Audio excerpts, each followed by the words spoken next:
It's your boy Jims with the Stop Being Dirty, Stop Eating Dirty. Yo, this Sunday, me and my brother Zeb, y'all seen my homie who I do the podcast with, and our struggling podcast. You might as well call it the struggling podcast. It's more like, I told him, the fact that we're not consistent, and consistency is key, we can't call it a podcast. It's basically just a blog with Jims and his homies sometimes is on it. Like, it's not to downplay him or us or the situation, it's just the truth is the truth. Without consistency, how can you label something?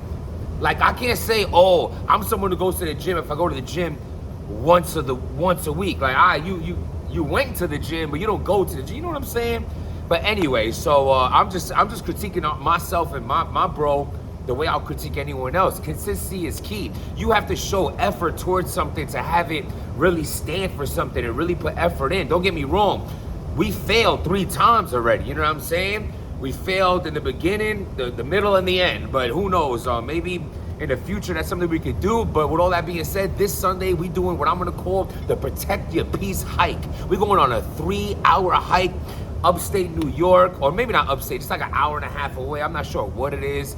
Bull Mountain or something like that, but we're gonna get it done. We're gonna blog it, and you know what I mean. Just clear our mind. He's going through a lot. I'm going through a lot. Went through a lot. Been through a lot. And sometimes you just go out there in nature. God's free therapy. Just smash.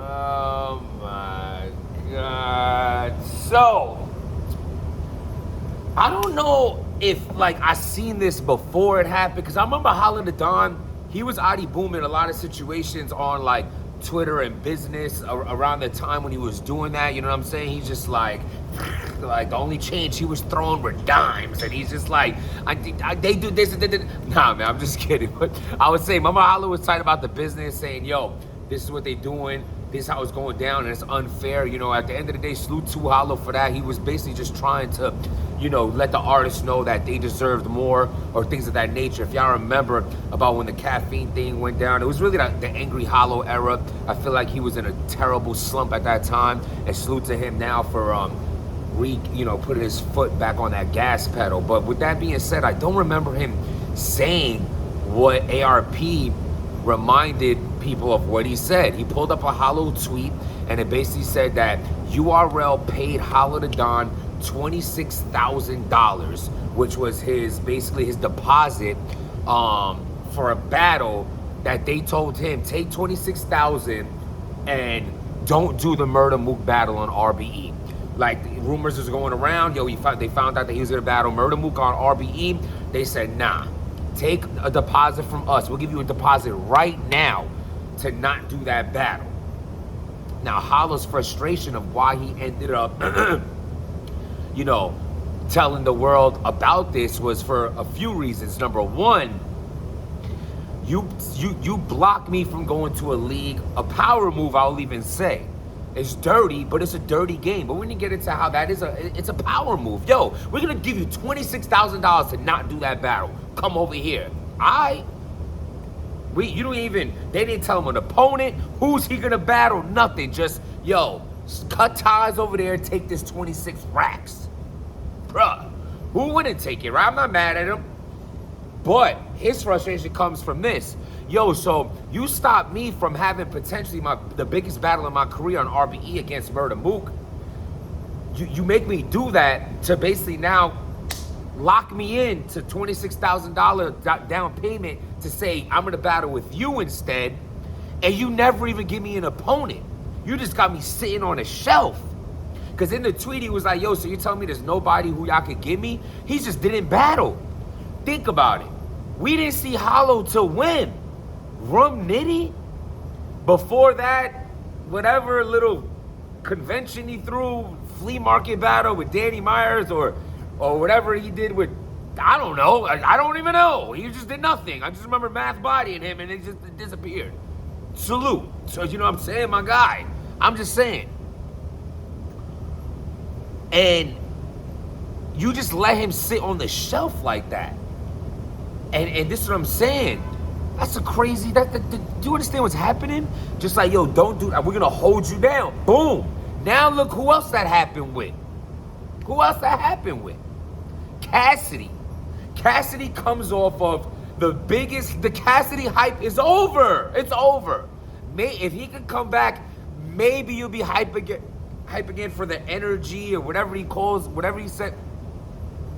Not against Freeway, bro. It's a battle 9 out of 10 people don't even want to see. We're going to watch it because we fans, but it ain't something that we're like, I cannot wait to see Cassidy and Freeway Part 2. I can't wait. No, I can. Forever.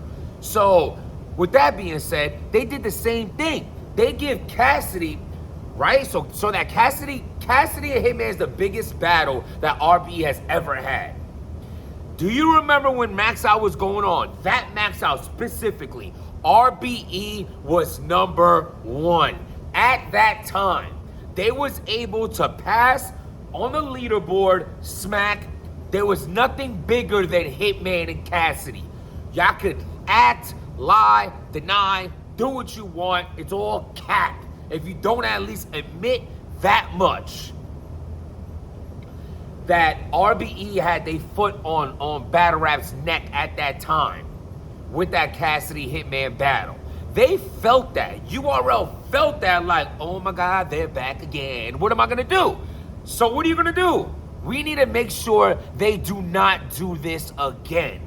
Clearly, it's the matchup, the Cassidy, and also this what hurts too, right? Because they booked Cassidy against Arsenal, against Goods.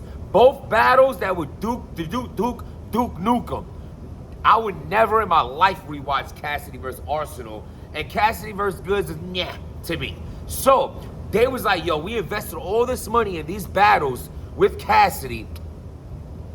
We're done with Cassidy. We ain't booking him again. Then what happens? RBE books Cassidy, and Cassidy shakes the world. The face-off alone is almost at 4 million. The battle's almost at 6. 10 million views off of booking him. So they sitting here like, damn, they did the right thing in the beginning, like, yo, 0 for 2, we ain't gonna invest in him again. And then it hurts even more that the first investment RBE does with him, he takes off with the Cassidy and Hitman battle. Now what do? You say we can't let them do that again. Yo, Cassidy, take this down payment. We're gonna book you versus Freeway. Here's half. Where is Cassidy versus Freeway? So do you see the point I'm making here? You basically paid and blocked Hollow from a Murder Mook battle that Hollow at that time, in my mind, desperately needed to make up for the math showing. I just feel like Hollow wasn't really Hollow in that math battle.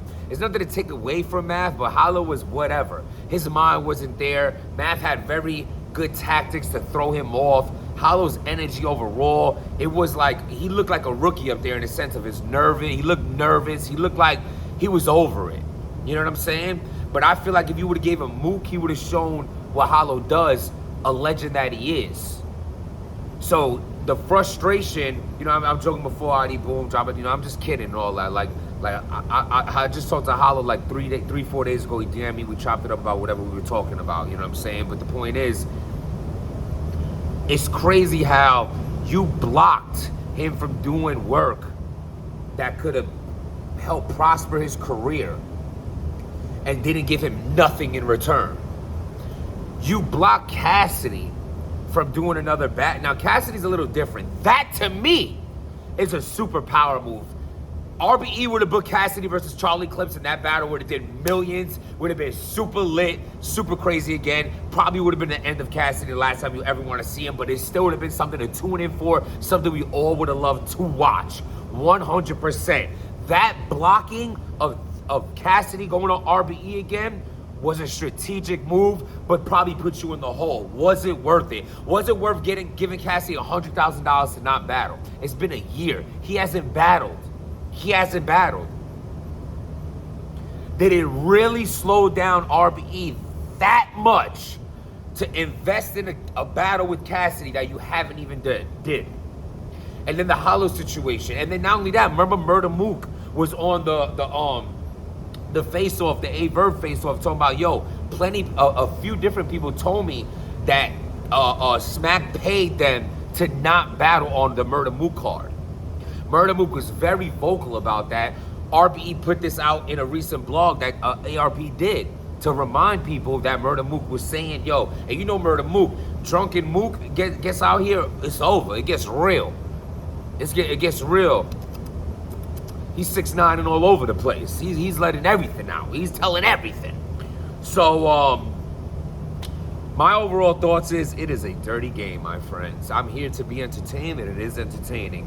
I just think it sucks so many battles that we didn't get to see because this type of move has been, you know what I mean? This dirty move has been made. There's another big battle that I feel like we'll never get to see that RBE wanted to throw that got blocked as well, that I'm going to talk about it in another blog. I just wanted to focus on this. I just think to overall, in the good, like I said, in the good light is this a power move. That's a real boss move that you're able to drop thousands on top of thousands of dollars for someone to not battle somewhere. It's a boss move. How else are you going to look at it? It's dirty. It's dirty. It's not honorable. It's not like, yo, good job, brother. You know what I mean? How can I be that type of person? No. Teach me. No. It's dirty, but I mean, it's such a dirty game, isn't it? The RBE and URL feud continues, and I am here for it. I enjoy it. I have no ties to either league. Either league right now currently is not putting no money in my pocket. There's nothing for me to RBE do something dirty. I'm right on ARP. I mean, in a smart way. Pause. Pause. I haven't said pause in so long. I meant like, you know, on. That's so weird to even say pause. That was weird. I haven't said that in so long. I know, like, sometimes I like to automatically. Anyway, I'm right on talking my ish if he does something dirty. Treading lightly, of course. He's gonna put out 67 and a half blogs if you really get him angry. I mean, the guy, he's just sitting at a fireplace like, who am I gonna talk about today and demolish them for talking about me first? Like one of those checklists from that crazy kid in school. He's just like, yep, gonna come back and bow and arrow your family. So if you do dirty, we're gonna talk about the dirtiness. If you do clean, we're gonna talk about the cleanness. But we're here for everything. I want to see some more Summer Madness announcements. Where's Rum Nitty and Fonz? Where's Holiday Dawn and Av? Where's Chess and Rex? ARP, where is Max Out? Where's Max Out? Where is it? Is it maxed out? Are you out maxed? I'm curious, but I'm here for it. Subscribe to the channel. I got some more work to put out for y'all. Actually, I might get right into the next subject right now. And that's what I'm gonna do, actually. So I'm feeling good right now. I hope y'all feeling good. At the end of the day, understand it's all fun and games. Don't get too invested in certain things. Like the news, be aware, but don't get too consumed. But at the end of the day, it's good entertainment. So I'm here to be entertained and show the entertainment of my opinion. Appreciate y'all watching. Stop being dirty.